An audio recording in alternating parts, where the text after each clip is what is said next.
question. Teka, kailangan ba English yung sagot? Di ba pwedeng Tagalog? Ate, in English dapat iba ang dating nun. Dapat you know yourself. I know myself.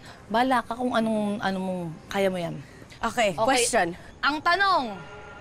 English din ba yung tanong? Oo, te. Ang tanong. What is your wish on your birthday? Ay, maganda yan, te. Diba? Okay, go. Yan. Sige, sige. Thank you for that very beautiful question. And my beautiful wish for my beautiful birthday is... Ang i-wish ko ay, Bane, ganito na lang.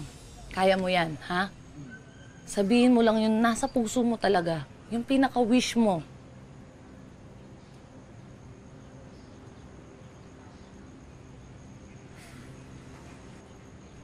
Para po sa birthday ko, wala po akong hihilingin pa.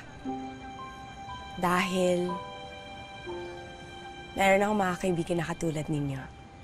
At meron din akong pamilya na tumanggap sa akin ng buong buo. Hindi po ako perpektong tao. Pero dahil po sa kanila, pinipilit ko pong magbago. At dahil sa inyo, talagang pagbubutihan ko. Kaya wala na po akong hihilingin pa.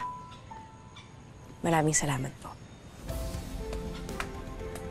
Ang galing! Wow!